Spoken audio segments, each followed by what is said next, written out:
Islands. Thank you, Mr. Speaker. Merci, Monsieur le Président. Thank you, Mr. Speaker. To start by acknowledging that we're standing here in the traditional territory of the Algonquin peoples and express to them our deep appreciation for their extraordinary hospitality and patience. Again, miigwech.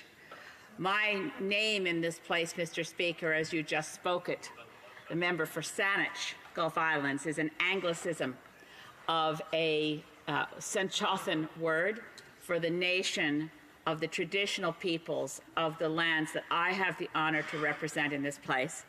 And I'm still struggling to pronounce it properly. My friend and colleague, who's also my MLA at home, Adam Olson, who is Sartlip First Nation. I know it's more like Westanek, but I'm still not getting it right. But in the Senchothan language that comes from that nation where I live, I raise my hands to you, Mr. Speaker, to all my friends and colleagues in this place, and everyone in this place is my friend, and I say, Haishka, Haishka Siam. I don't have a Senchothan translator in the booth, so I will translate that this is all honor and thanks and respect. One of the chiefs of my territory explained to me that her grandfather had told her that standing with the hands up like this is actually to represent a tree, that the trees of our territories protect us, sustain us, and that we're in relationship with them. We've heard a lot of people in this place today speaking of how language is a critical, if not foundational, indispensable part of culture. And I've learned so much from my friends who are Senchothan speakers about how true that is.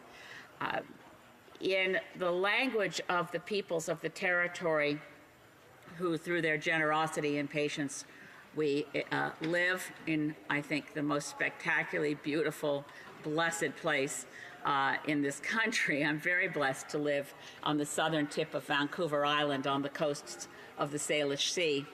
But in that language, when you translate the word for humans, it comes out the human people.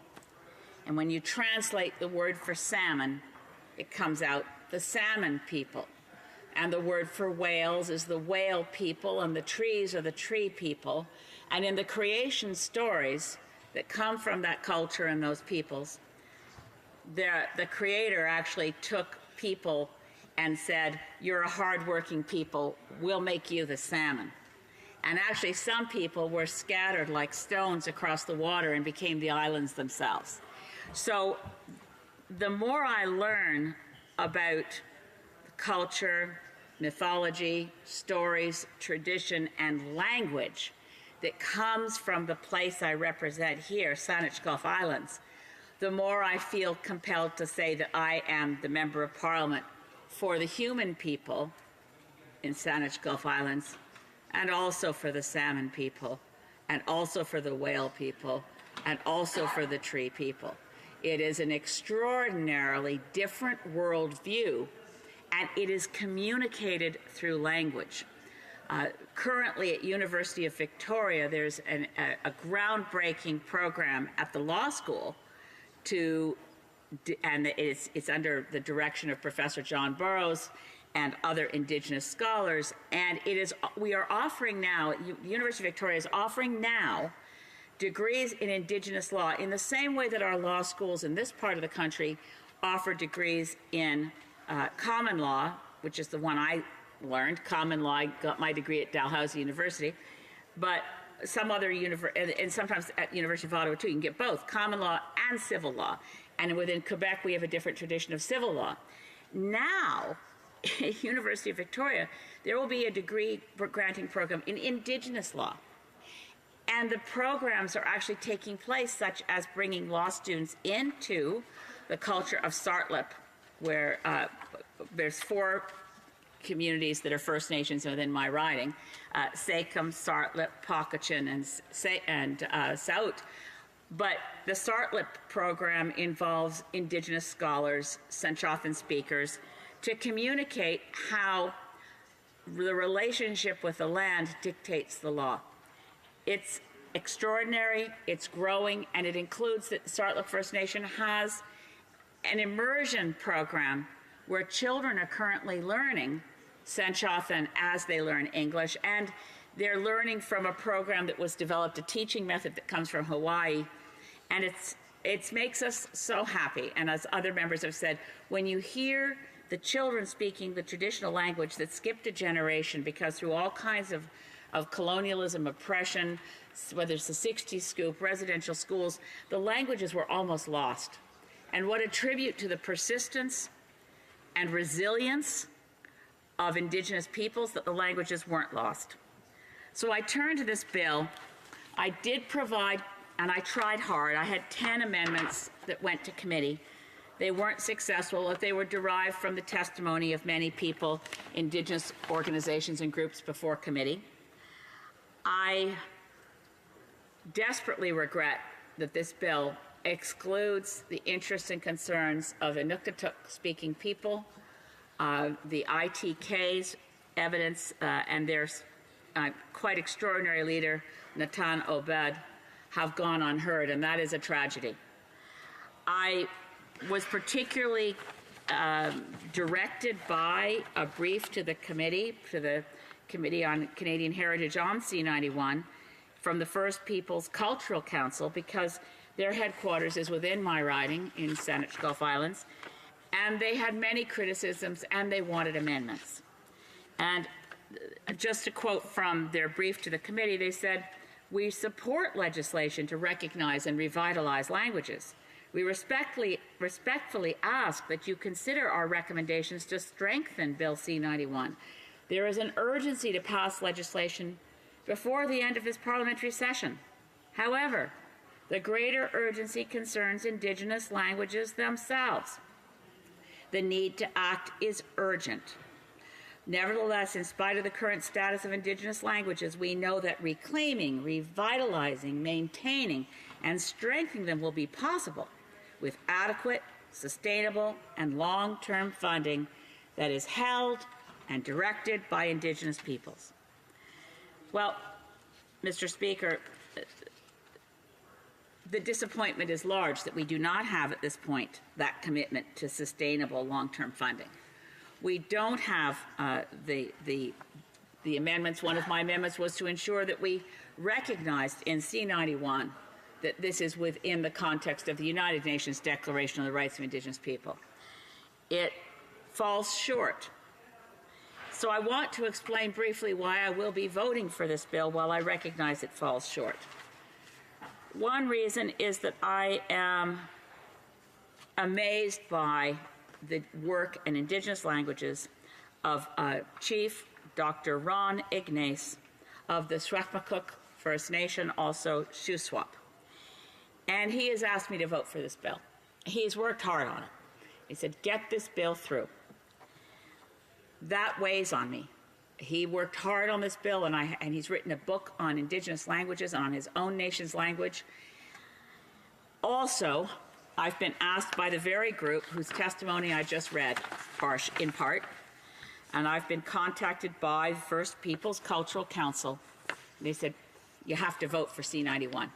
We want to get it through. We want to get it passed."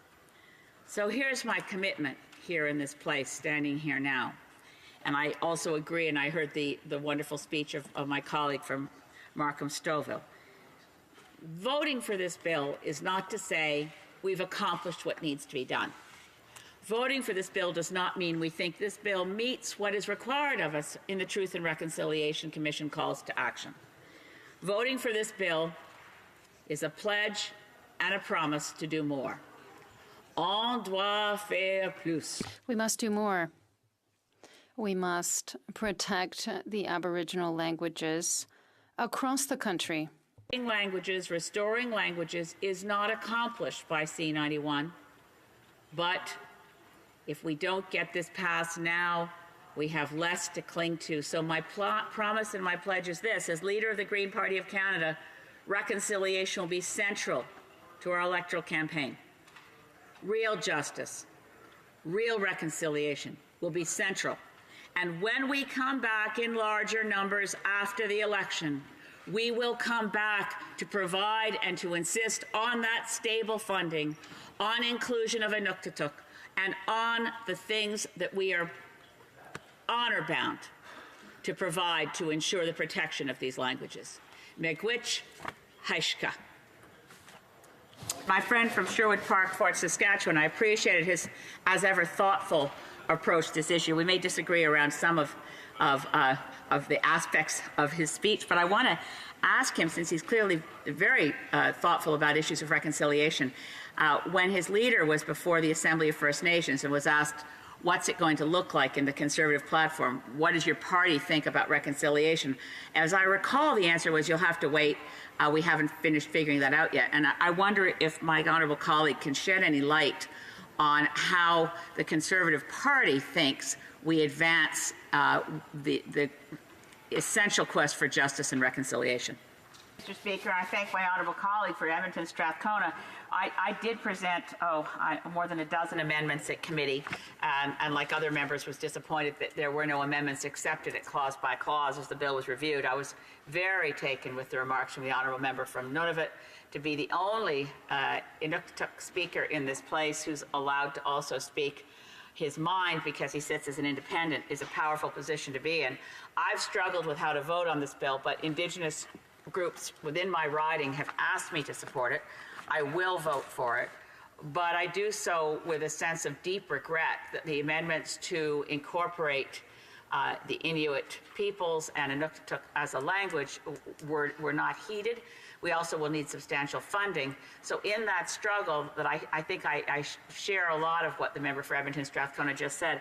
I hope that both of us have come down where we're confident we're doing the right thing for an issue that matters so very much, which is to preserve and protect Indigenous languages from coast to coast to coast. My honourable colleague from Nunavut, it does, procedurally, it only takes 5 members of Parliament to insist on a recorded vote. So I think we can find among our numbers enough who will see the benefit of saying we want to know how people voted and that their constituents will see how they voted. Anyone who votes to support this bill in this place now, I'd like to say, should be honor-bound to take it to the next steps, to the next stages that are so clearly missing in the bill right now. And those who vote against it are, I believe, only voting against it, at least in terms of the New Democratic Party caucus, and I can't speak for them, but I would say from their speeches what I discern is a commitment to the principles, but finding the bill inadequate. So I would hope that all of those members who are re-elected will join anyone else in this place who says, I voted for it on probation, I voted for it in principle, but we have to fight for more. Thank you to my honourable colleague from Saskatchewan. It's always the question of whether the perfect is the enemy of the good. But this bill is so far from perfect. On the other hand, because of the requests that have been made to me directly from Indigenous peoples, I think we're better off to pass it now. If I had heard nothing from anyone in Indigenous communities, and particularly from my own riding, that they didn't want it passed, I would lean towards voting against it. I voted against the environmental assessment bill that's currently before the Senate. I think, in a word, it's putrid. It falls so far short of promises that to pass it makes things worse, because that's when the box we ticked off for good, with environmental assessment in concrete with the wrong architecture. This is different. This isn't the wrong architecture, it's just not enough. And we can go back after the election and ensure, and I think if enough of us make the pledge who are here who are worried that this isn't good enough, we can insist, and we can make it an election issue when we can ensure that when we come back, if we come back, I don't take anything for granted. All of us are up for our interviews with our employers to find out if we are rehired or if our contract is suspended. But if we're back, we fight to make sure this is properly funded.